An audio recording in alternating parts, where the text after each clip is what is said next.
Hello everybody, good morning and welcome to the United Stands. I'm Mark Goldbridge and this is your latest Manchester United news and transfer news on what is a huge week for Manchester United. Let's not forget Thursday night Europa League in Spain. But it's Monday morning. We want to get into the news. I wanted to get into some topical items as well. And I think there is something this Monday morning that we probably all agree is a talking point that Ruben Amorim needs to change as quick as possible. Now, whether he can change it this season, it has to change over the summer. We'll talk about what that is. And it sort of leans into a lot of things this morning. We've had...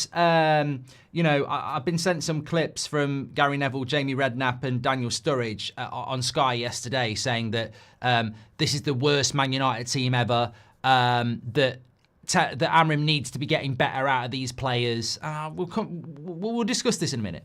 I've also had Ricky messaging me saying, why do I think Luke Shaw had a bad game yesterday? And I have to acknowledge that the fan forum thumbnail was we were lucky yesterday, which I disagree with. So we'll talk about that as well. But I want to start off with the striker situation. Obviously, in relation to Cunha, I know a lot of people are talking about that this morning. We did it last night. So I don't propose to talk much about Cunha other than we're waiting for the here we go that we hope we will get in the next couple of days. But I want to talk about a couple of things this morning. Now, I'm not hanging my hat on this. This ain't Fabrizio Romano or Ornstein.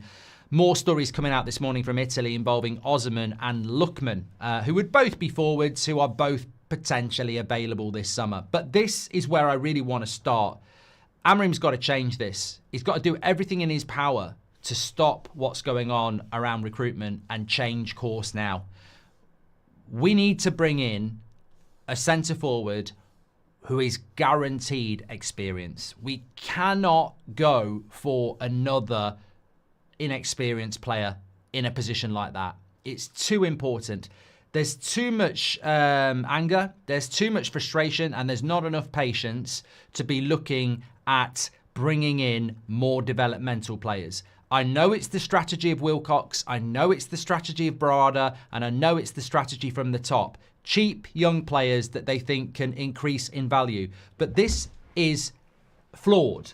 Who was the last player we developed for a start? Who was the last player that we brought in or promoted and developed to being worth double what they were worth at the start? Nobody. We haven't done it. Even Marcus Rashford's not worth the £100 million we thought he was anymore. So we're crap at developing. So why are we putting all our hats in the basket to develop players? Rasmus cost 60 million. He's not worth that anymore. You know, Sancho cost 75 million. He's not worth that anymore. You could even argue that 20 million for Dorgu at the moment, he ain't worth any more than that. I know he's only been here 3 months, but this environment is just not right for this. If I'm Ruben Amorim, I'm talking to Sir Jim Ratcliffe and I'm saying, I understand you want to spend money on developing young players for the future, but it won't work for two reasons. One, we don't have a patient environment, so they're not going to develop an increase in value. And two, we don't have a stable environment to develop them as players either. We need urgently, in the next 12 months, as many experienced players that you can give me, like people like Cunha. I need as many of them over the next 12 months. We can have a longer term strategy for younger players, but we cannot be buying in younger players and expecting to get out of this because we don't have the environment for it. Players are just sinking under this pressure. And I'd say, actually, two of the prime examples of this are Garnacho and Dorgu. And I think this is a really important point. When you look at Dorgu and you look at Garnacho, we're almost at the point of no return with those because I want them both to do well. I think a lot of people want them to do well. But we've completely and utterly mishandled the situation that we can't even turn it around. And what I mean by that is Garnacho at 20 and Dorgu at 20 should be in and out of the team. They should be half an hour from the bench, start a game, out the team. That's how you develop younger players. We did it with Scholes, we did it with Beckham. This is how you do it. But what we've done is, you're a first team player now. You're a first team player now. You play every bloody minute of every game. And they're not ready for that. They're just mentally not ready for it. And the problem is, you can't change that now. Because if we went, right, I think I know how to solve this Garnacho issue. He needs to be out the team a little bit, like put him on the bench a little bit. Go back to square one where he's a young player and we nurture him and we take him out the firing line, or we play him for half an hour off the bench and we start him in that game, but we take him out the game. That's what needs to happen. The minute you start doing that with Garnacho, though, he's a flop and he's not happy because he's used to being a first team player.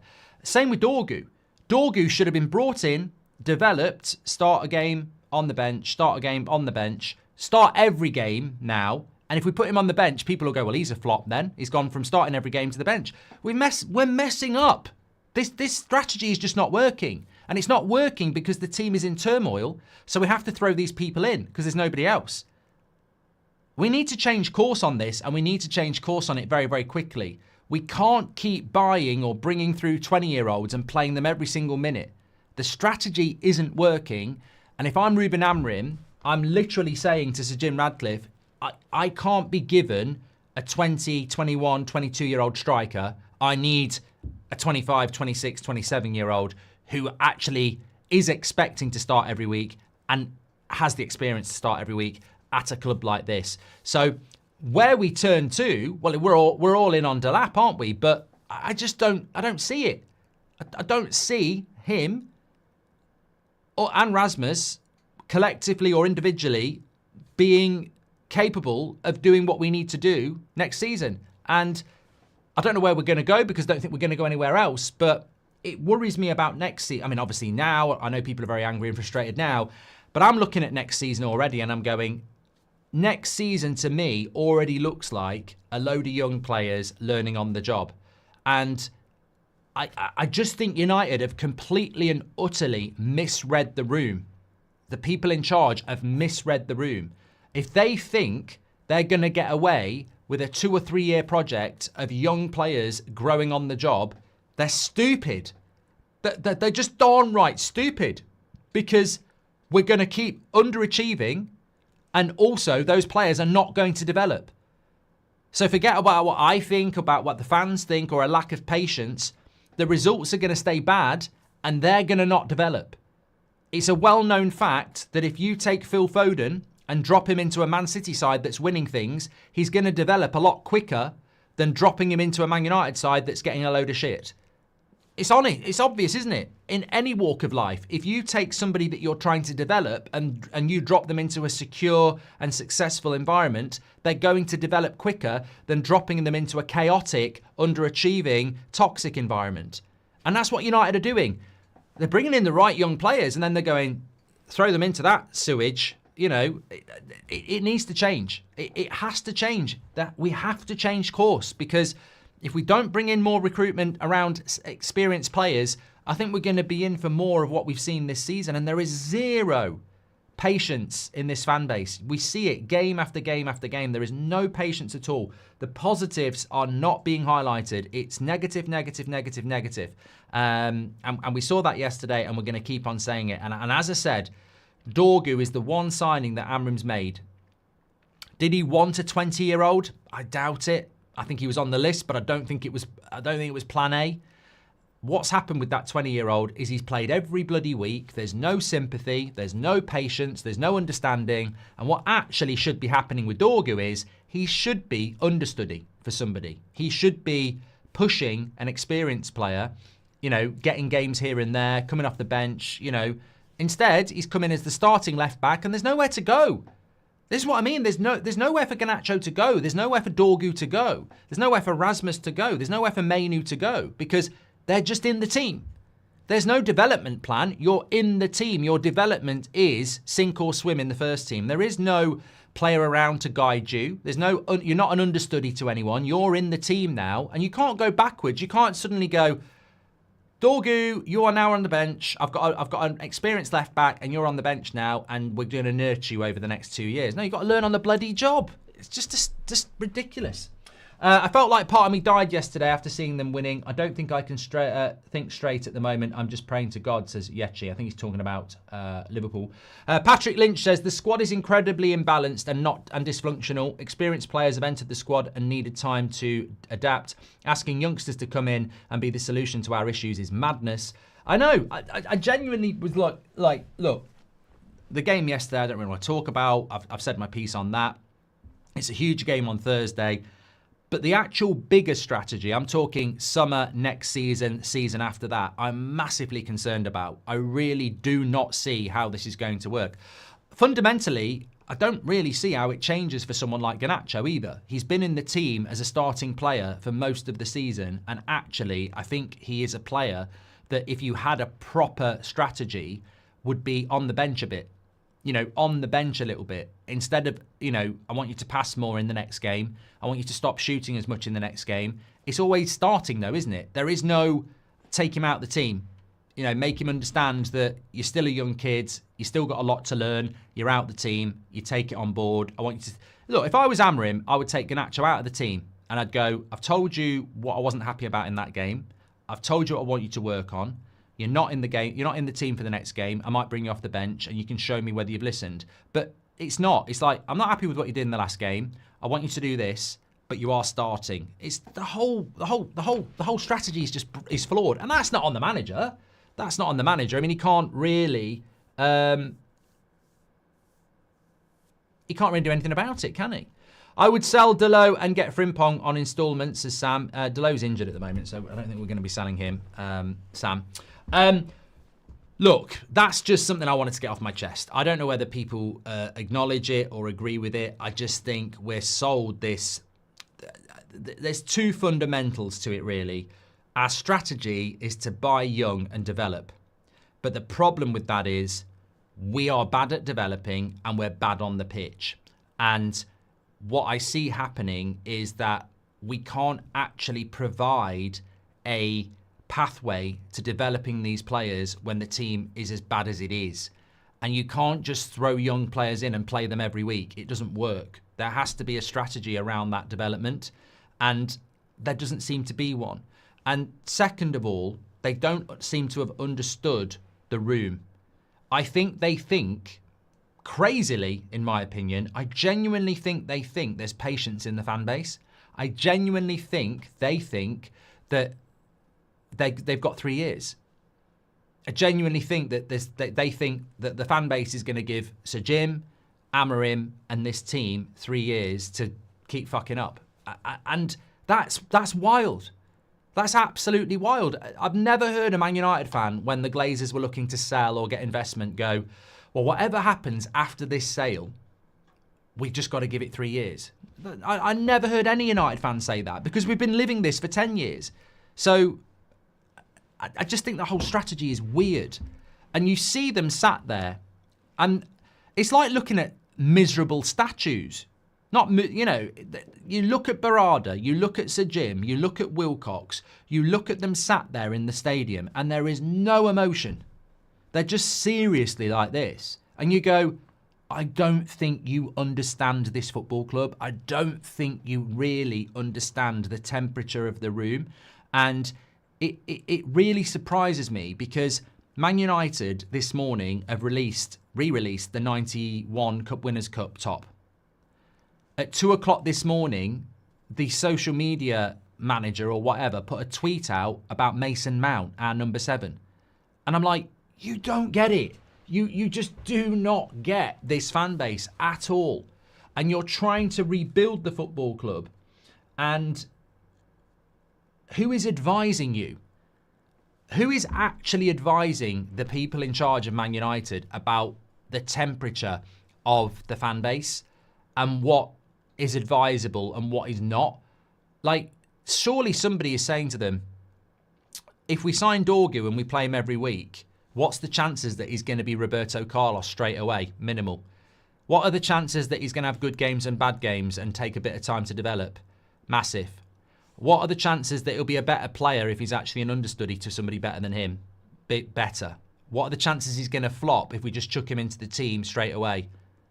High. You know, but nobody's having that conversation, because I think somebody is sitting in the boardroom going, yeah, but we believe he will be a really good player in 2 or 3 years' time. So he might start off badly, but by year 2, 3, we believe he'll be the player he should be. Because United's fan base is exactly the sort of fan base that will sit there and watch a player underperform for 12 months but be patient. Yeah, it's never going to happen. It's just, is nobody actually advising them on how our fan base reacts to players that come in and struggle? Like, it ain't good. Agate had a nickname and he played 10 minutes. A negative nickname. So it's actually getting worse. And they think that the strategy for United should be, let's bring some young players in that might fail and let's play them every week. I mean, I would actually say, in relation to Liam Delap, not a bad signing if he's coming to the club as an understudy to Gyökeres. Not a bad idea, is it? Not a bad idea to bring Liam Delap, who's had one good season in his whole career at a relegated Ipswich. Not a bad idea to bring him in at 22 if he's going to be an understudy to someone like Osman or an experienced striker. Not United's plan. Bring him in. No, don't bring him in. Don't bring him in as an understudy. Bring him in as the main guy. Let him be the main guy. Yeah, what could go wrong? Crazy. And look, maybe we don't have the money to turn around on this, but this is why I think Cunha is such a positive signing, because at least he's not bloody 20 years of age and a project. Correct me if I'm wrong, but Ten Hag's developing of Ahmad was the best in a while. He sent him on loan and he didn't play him every week or by accident, says Ahmed. I don't think Ten Hag really developed Ahmad because he didn't sign Ahmad. It was an Ollie signing, wasn't it? I think Ahmad turned his career around himself. I'm not even sure that Ten Hag really rated Ahmad when you look at it back. Which is why free Ahmad was such a big thing this time last year. Didn't even pick him in the final, did he? Carmine, welcome to the Members Club. Thank you. Hope you're doing well. Rooney says, I don't understand people wanting Amorim out, throwing all the transfer plans out. What happened when Ten Hag came in? We overpaid on Casemiro and Anthony. Lee Berman says, the last thing we need is the youngsters becoming complacent. Garnacho probably knows he's going to start every game, for example. Not his fault, though. 100%. It's not Dorgu's fault. It's not Garnacho's fault. It's not Amorim's fault. It's the strategy and the circumstances. But you know what? The sad thing about Garnacho is, just very, very quickly, I actually think if we could take him out of the team, sit him down and say, you are going to be a top player, but we've failed you this season. We've played you every week. We've not focused on your development. We've basically just played you all the time. And the plan for next season is I'm actually going to start with you as on the bench. I want to get back to developing you. I think you need to be motivated. I think you need to understand where you're going wrong. And I think that from next season, you'll be a bench player until you become a first team player again. I actually think that's the way to turn the Garnacho ship around. But quite rightly, he's going to sit there and go, why am I on the bench? Why am I on the bench? I'm a first team player at Man United. I'm on the bench now. And that's another part of the problem, isn't it? You can't go back once you've committed to going forward. I think we've probably failed the development of Garnacho by turning him into a first-team player too soon, like when clearly he's not the finished article. And that's the same pathway we could be heading with Dorgu. Anyway, let me come back to something a little bit more topical. I just heard somebody talk about the Amorim thing there. I don't know whether anybody's seen this, but it was on Sky yesterday after Liverpool had won after our game against Bournemouth, and obviously they were at Anfield, so they had Redknapp and Daniel Sturridge and Neville were all talking. I'm tired of this as well. I'm so bored of this. I mean, look, we know the mainstream are dying. We know these footballers aren't watching as much football as you. We know they pull out these cliches and bollocks, but I don't really care about what Jamie Redknapp or Daniel Sturridge have to say because they're not Man United fans. They're not even ex-Man United players. They're Liverpool. I don't really care what they've got to say about Man United, and I certainly don't think that they understand the intricacies of what's going on.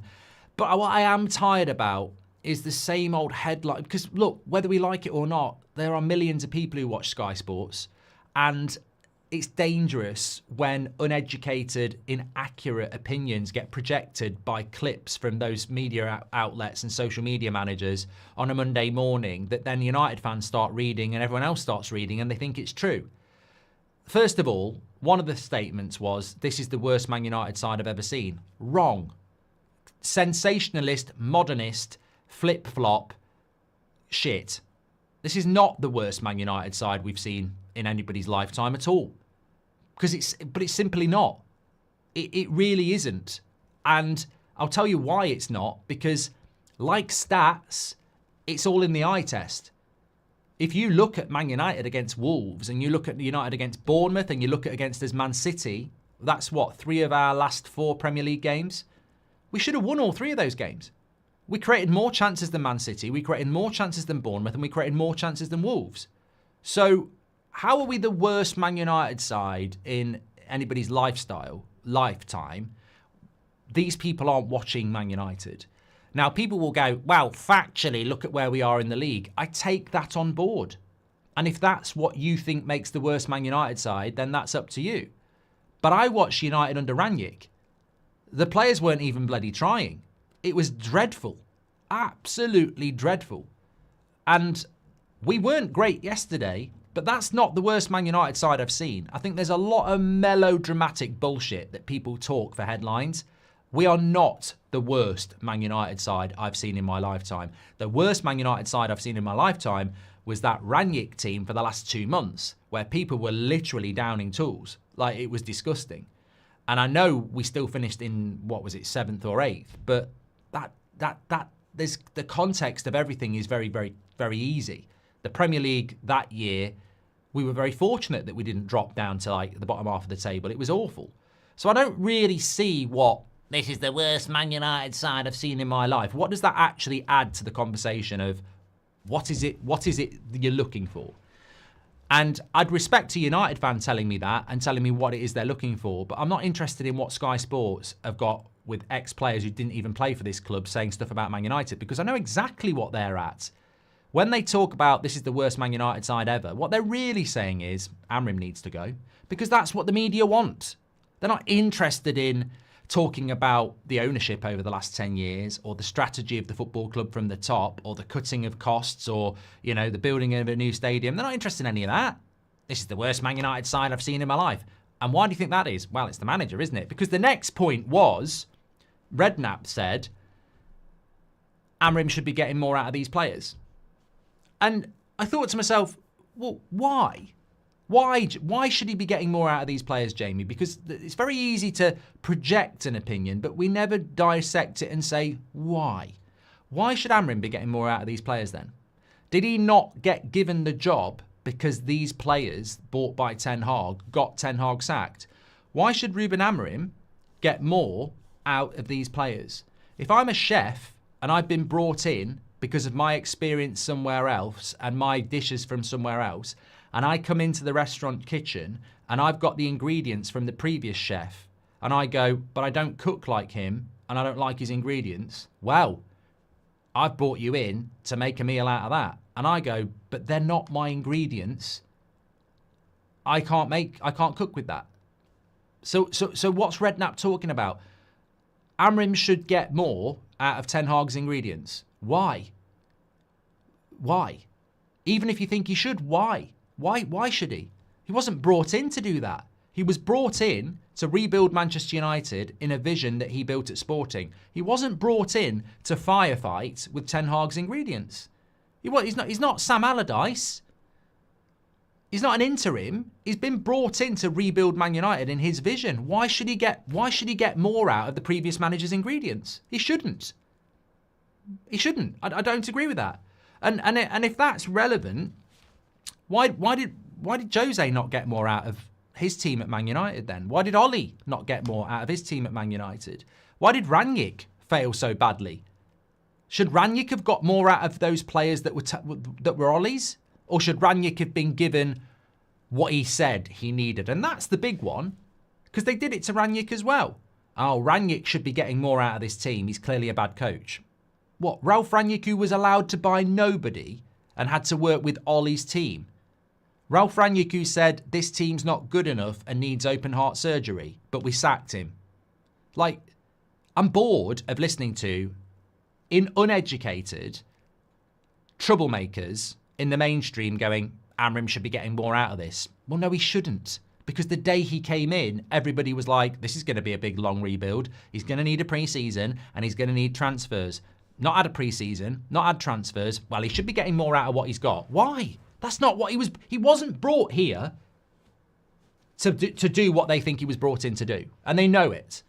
So I'm a little bit bored of this sensationalist bollocks that we get in the mainstream, because ultimately what they're really saying is pressure should be on Amorim. Yeah, pressure should be on Amorim. And, well, maybe some of you agree with it. I think it's preposterous. And I'm just so bored And Gary Neville was stood next to those two people and should really be jumping in. Because all I heard him say was, it's a bad day for Man United. Liverpool are the title holders now. Liverpool have put Man United in their place. And I thought, all right, Gary, we all know that. I could get my bloody pet puppy to sell me that. But what's the solution? Because you're rebuilding the Trafford regeneration project with the Glazers. Why don't you sit there on national TV and tell the world why Liverpool have taken over Man United? Because it ain't Amorim, it ain't Jose, it ain't Ollie, it ain't Ranić. It's the Glazers that have masterminded this downfall. We were miles ahead of Liverpool, and now they're ahead of us. You're on national TV. Tell the world, mate. Oh, no, don't want to do that, though. Doesn't want to do that. Let's talk about how we can get Amorim out of the job. And it's boring. It's absolutely boring. It's disgusting what Liverpool have done yesterday. It's great for Liverpool, but it's disgusting from a Man United point of view. There is only one set of people to blame, and it begins with G. Glazers. Pep is considered one of the best managers ever, says Patrick. His City team won a treble and 4 in a row. They spent £150 million in January. Should he not have gotten more out of his players without spending? Exactly, Patrick. And this is a great point, and I expect it from people like you in the community. And Patrick, the inconsistencies and hypocrisies in mainstream media coverage of football is just so low level. You're all so much better than this, and that's why communities like this are popular, because it's bullshit. It's absolute bullshit. So Ruben Amorim comes into Manchester United with Ten Hag's failed squad and struggles, and he's trying to survive until the summer where he can buy his own players and have a pre-season. Pep Guardiola starts the season having won 4 of the last 5 Premier League titles and spent hundreds of millions of pounds. Rodri gets a knee injury and his whole strategy falls apart in front of everybody's eyes. He spends £150 million in January and it still doesn't improve. Oh, hold on a minute though. Pep shouldn't be getting more out of these players though, Jamie, should he? And I ain't got anything to say about that. I'm off to do a trainers commercial. I mean, we all have Pep, don't we? It's like, you couldn't get 2 bigger contrasts. Pep, who has built Man City, it's his team. They lose Rodri. They all fall apart. He can't even form any saliva in his mouth to spit anymore. He's having a right old good head scratch. He gets £150 million in January, still doesn't turn it around. But no one's saying Pep should be getting more out of these players. But Amorim should, who hasn't really started his job yet. He's only been at Manchester United for 5 months, not had a pre-season, not had a transfer window. But yeah, he should be getting more out of Man United. Yeah. But Pep, don't worry about that. Yeah, don't worry about Pep. Ultimate TNT Gamer, thanks for being a member. Sturridge is one of the worst pundits of my life, says Dazzo. If we could fit, no, I don't really have a problem with Sturridge or Redknapp though. Really, they're Liverpool people. They don't know the club, but somebody should be calling them out for that on the mainstream instead of letting them give sound bites that infect my timeline this morning with pure bollocks. This is not the worst Man United side I've seen in the last 3 years, let alone my lifetime. I thought that I've never seen a team as bad. And I don't blame Ranić, by the way. I think the team played badly under Ranić because they were a bunch of toxic, self-insulated, spoilt brats who decided to down tools. I think Ralph Ranić was doing interviews every week saying we need open heart surgery, the players aren't good enough. And the players were like, we're getting him the sack. We were bloody awful those last few weeks of that season. And it makes me laugh that people think we're worse now. If we could finish, things would be different, says Rob. And this is what I mean, Rob. People don't want to talk about the positives anymore. They just want to spew negative. Yesterday, we were not lucky. Our fan forum thumbnail was we were lucky. That's people who work for the United Stand. I'm not here to censor. People can have whatever opinion they like. I'll tell you what Ricky said to me in a minute. If people on the fan forum want to run their show and say we were lucky, that's absolutely fine. But we weren't lucky. We were unlucky, actually. We were unlucky. They should have had a man sent off in the first half. It would have been 0-0. I think we would have won the game. We had more of the ball and we had more attacks. We should have won that game, but we didn't win the game because we've got a bunch of players that have got low IQ, inexperience, and a selfish trait. We will get better under this manager if we give him better players. It's a fact.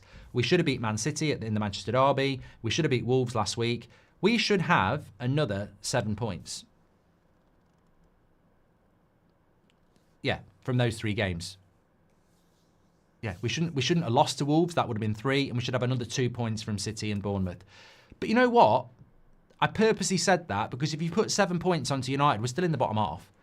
It doesn't actually make any difference. It's not what we're building for. What we're building for is Thursday. What we're building for is next season. I don't really give a shit about having another 7 points. It doesn't make any difference. It doesn't put us in the top 4. It doesn't put us in the top 8. It doesn't give us the title. It doesn't. Those 7 points don't actually do anything. In some ways, I'm glad we didn't win against Wolves. In some ways, I'm glad we didn't win yesterday. In some ways, I'm glad we didn't beat Man City because I know what the problems are, and the more the problems are highlighted, the more we might solve them. If we'd got those 7 points, people would be going the other way, going, we're fine. We're not fine. I don't mind what happened yesterday. I don't mind what happened against Wolves because we need to see how bad the problems are. And then we need to see if they're going to solve the problems. It's as simple as that. I have to talk about this. So, yeah. I don't think Ricky will mind. And I didn't watch all of the fan forum yesterday because I was doing the Man City game against Forest in the FA Cup. But apparently Luke Shaw got a lot of praise in that show. And I think that, I don't know whether they gave him man of the match, but Ricky messaged me and he said, who played better than Luke Shaw yesterday? You know, I think your opinion on him wasn't right. So I said to Ricky, look, it's all about opinion. Obviously, I respect yours, but I think he looked like he was playing in a bloody Legends game. You know, he looked miles off the pace. And then Ricky said, yeah, but, you know, going forward, he was really good. And I agree. In the last 15 minutes, on the left-hand side, you know, he was putting some decent crosses in. But I don't think Luke Shaw played that well yesterday. Mazraoui was better than Luke Shaw. Yoro was better than Luke Shaw. Maguire was better than Luke Shaw. All right. It's hard to find anybody else that was better than Luke Shaw, but I don't think Luke Shaw played well yesterday. But in my defence, what I did say is he looked like a player that was playing a Legends game. He looked like a guy that was playing a pre-season game on the beach. There might be a case that Luke Shaw will get better gradually the more games he plays, considering the last game he started for Manchester United was February the 4th, 2024 against Luton. Sorry, February the 18th against Luton in 2024 was the last game he started. So we're talking 14 months since he started a Premier League game for Manchester United. Obviously, he started the Euros final for England. Let's not go there. But I don't think he played very well yesterday. But if you haven't played football for 14 months, there might be a reason behind that. And I don't think anybody really wants to talk about the Lyon game anymore. But if you think about, I don't think he played well yesterday. And that's basically a week and a half of more training from Lyon where he came on. And I think the Lyon game, if Mazraoui stays on and Luke Shaw doesn't come on, I think we'd have won that game. So Luke Shaw's a weakness in that team at the moment. I wouldn't be putting him anywhere near the starting lineup against Bilbao. But maybe he will get better with more games. But look, obviously I wanted to bring that in because quite rightly, some people said, well, they said that United were lucky on the fan forum and they were saying Luke Shaw was good. That's our community. That's the United stand. It's fine to have different opinions, but I'm not changing my opinion on it. I don't think he played well. I thought he looked miles off it. And obviously in the last 5 to 10 minutes, he was quite good because we were on the attack and on the left-hand side, you don't lose the ability to put a cross in or whip it or overlap. But defensively, I think he's been atrocious since he came back. But there is a mitigating factor there that he hasn't played football for 14 months, which is a long time to not play football. John says, the mainstream agenda is clear. Blame the managers to distract from real issues. Funny how the owners avoid any focus, says John. Yeah, well, Amorim's foolish himself on this. If I was Ruben Amorim, I'd make it very, very clear that I don't want to do interviews. I want to do the bare minimum. You know, you can't... I'm going to back Amorim. I think the vast majority back Amorim. but I don't back how many interviews he does, and I've been talking about it for weeks. Every day there's a new interview. There is literally nothing to talk about unless it's to talk about Thursday. What are you going to, worst ever Premier League season for Man United. Read the room. Less is more. Stop talking about future plans or, we're going to do this, we're going to do that. We're miles off. Focus on the training ground. I would rather you did half the amount of interviews that you did and spent all that time on the training ground. The interviews are disgusting, but I'm starting to think there's a sinister reason for it. The more you put somebody in front of camera when something's doing badly, the more you associate and blame them. He does too many interviews and United are shit. And I think subconsciously, he is being associated with it because no one else ever talks. Barada never does interviews. CEO never does interviews. Sir Jim very rarely does interviews. Wilcox never done an interview, I don't think. This is 100%, in my opinion, purposeful from the club. This is distraction. Mourinho said it himself. At Manchester United, I was the CEO, I was the technical director, I was the manager. If they'd have given me a brush, I'd have swept the car park, and he was right. He's the coach, and yet you are everything at Man United with no support. I thought it would be different with Amorim. I really did, but they don't. They just throw him out all the bloody time, and they'll burn the guy out as well. The pressure and demands on him when all he should be focusing on is improving a very bad team. Yachi says, I totally agree the Glazers bent us over and took us all. People don't understand the level of what happened yesterday. We were way ahead. Now looks like nowhere near. Thank you, Yachi. Don't forget about Diego Leon, says Grizzly. Well, the thing about Diego Leon, who we brought in as well, is that he's another project. So we've got 2 kids at left back next season.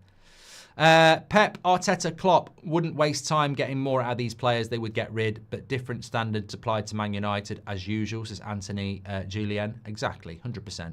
Robert McCormack says, do a combined 11, Ranić side and this side. Give me a fixture from those last few games that Ranić played, and because I need to know who was playing in those days. When did the joy of last-minute equalisers and winners, which I love, disappear, says Michael? I know. The mainstream agenda is clear, says John. Blame the manager to distract from real issues. Funny how the owners avoid any focus. Thank you very much, John. It's like the Ange argument last year. Oh, he's doing better than Ten Hag and he's only been there 5 minutes. What are they saying now? Short memories. Exactly, Jake. But we've had it the other way around. Red Devil Germany says, the Daily Mail said that City's season is a success. Gary Neville never spoke the truth on United. He is a Glinios yes man. I mean, I'm not here to talk about City, but how can City's season be a success? They're not even selling fucking tickets for their FA Cup semi-final because their fans have been to Wembley so often in the last few years. They don't see that FA Cup semi-final as worthy. And I'm not having a pop at Man City fans there. Like, if they were having a successful season, then your fans obviously dictate that. They're not having a successful season at all. When Fergie was in charge, he did all those jobs, which is why he was so good. Modern clubs don't operate like that, and we were slow to catch up when he went, says Stephen. Fair point. Is Cunha going to join us next season, says Josh? Well, look, I'm not here to talk massively about Cunha. Suffice to say, I think he will be signing, and I'm hoping, because we're playing on Thursday, maybe today, tomorrow, we might get something breaking about it. I know that we're scheduled in to have some meetings, and I'm hoping that it seems to me that around Cunha, and it's not always the case, the deal is being briefed quite extensively. I don't know whether it's being briefed from his side, Wolves' side, or the club side, or all three, but there's a lot of people getting some good information on that. So I think that hopefully look, it's a positive. I said last night, how can you be in? Fabrizio Romano has said the deal for Cunha to sign for Man United will be sealed very soon. We've been in this position before. We don't know. We're not normally in this position in April, but closer than you can ever imagine. We're close. I mean, how close are we? What's soon? What's very soon? Is it an hour? Is it this week? Is it before May? which would be this week. Is it June? Is it early July? I mean, I'm thinking it's the next 24 to 48 hours. This is Fabrizio's latest tweet. United keep working to seal Cunha deal very soon. Plan confirmed since 1 week ago. Negotiations underway on final contract details for the Brazilian who's keen on joining the project. And look, that is a positive. That's a real positive. This is the pathway we need to go down. And I think we need to be vocal about it. And more importantly, I think Amorim needs to be vocal about it, because bringing in a mid-20s, Premier League proven attacker is a double thumbs up. Of course it is. This is exactly the sort of player that we should be going for. And it's a positive, but I really do think we should be doing it up front, and I really do think we should be doing it in multiple positions, because we clearly can't develop players, and we clearly can't just keep playing them every bloody minute. There has to be a proper strategy around development, and it can't just be throw them in and play them every bloody game, because it's just not working, is it? Who was the last player we developed? Get in the chat. So I like this, and also it fits in with what I said last night as well. On the one hand, you've got the mainstream starting their Amorim out movement, which I expect, and we shouldn't not expect that. On the other hand, you've got the vocal minority in the fan base trying to start an Amorim out movement. But we're about to sign Cunha, and it's sort of like up yours and up yours, because what movement is it you're trying to start? We've just spent £62 million on this manager for next season. So your Amorim out movement, you may as well shut up and come back in September, because you're moaning for nothing. Save your blood pressure. Oxygen thieves. Because your Amorim out movement is just negative moaning. Nothing's going to change. We're not changing our manager. Regardless of whether we win the Europa League or lose every other Premier League game, we're not changing our manager. We've just spent £62 million on a signing for him. You're telling me we're going to sack him before he even plays him? Use this. Futile. And that's why I like the Cunha signing as well. One, I think it's a fantastic deal. But two, it's a big up yours to anyone who's going Amorim out, because he's 100% going to be our manager at the start of next season. We've just bought a bloody player for a lot of money. Let's go and buy some more. Because Cunha won't be enough. I think that's a fair point. Cunha won't be enough. If we only buy Cunha and a bunch of kids, it won't be enough. He'll be out of his job this time next year. And remember, he's only got 1 year left on his contract, really. It's 2 years, but no one goes into their final year. So we need to be handing Amorim a new contract in 12 months. So we better bloody back him in the summer, because if it's just Cunha and a bunch of kids, it won't be enough. I want to see 3 or 4 experienced players added to that team. I wonder if we'll go back in for Trincao or someone like that as well. I don't know. But we need to bring in more experienced players. My goodness, it's not Amorim out. This is getting ridiculous.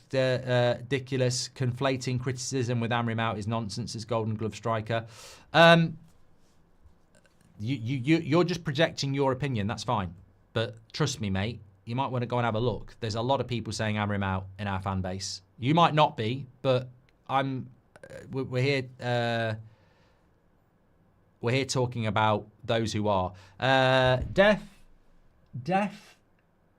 Somebody says, you're a rubbish chef if you can't use ingredients because they're someone else's. That's not what I said, though, is it, mate? Anyone can make beans on toast, but you can't make your signature dish that you're famous for if you don't have the ingredients. Boom. Pep Guardiola wouldn't be able to come into this club and get us to play tiki-taka Premier League football. Boom. Leave it at that. Class of 99 says, would love to get Cherky too. Not that bothered about Cherky, to be honest with you. Would have concerns about mentality, age, development, expectation, temperament, in the sense that, have we seen enough of Cherky to know that he wouldn't turn into another sort of Garnacho type player who's got immense talent, but we can't nurture and develop him? Ahmad's such a big player. I'm so grateful to Bands, by the way. I sometimes forget that we have Ahmad. He's such an important player for Man United. Hopefully this season, but next season as well. You know, we mustn't forget that Ahmad is at Manchester United because he is a hugely important player. I still think Ahmad was showing traits of selfishness towards just before his injury as well. He started shooting from everywhere. But I think sometimes we're quite right to focus on the fact that a lot of our players shoot from stupid areas. But bad traits do spread. You know, if you were at school and you saw somebody who was cheating all the time and they never got into trouble for it, some other people will start cheating just because they think, well, I may as well. And if you see somebody who shoots all the time and never passes and you're in space, then when you get the ball, it's not strange behavior to start shooting yourself because you think, well, I bet I may as well shoot because it's the only chance I'm going to get to shoot. So I think that hopefully if we can change that sort of selfishness, everybody will benefit. It needs highlighting, really. I think too many people, I mean, Delo, how many times? We talk about Garnacho, we talk about Rashford, Anthony, we talk about Manu yesterday, Bruno. I was mentioning Ahmad there. Delo's a bloody fullback. How many times has he cut inside and shot this season as a fullback? You know, it's just spread through the whole team. This inability in the final third to actually just, you know, be more composed. What about Eze, man? He any good? I don't want Eze, Tusha. There's something about Eze that worries me. Price tag maybe. Yeah, I don't know. There's something about Eze that worries me, and I don't even think it's injuries. Look, I take Eze over Semenyo. I take Mbumo over Eze. But I take Cunha over all of them. Thank you very much for that.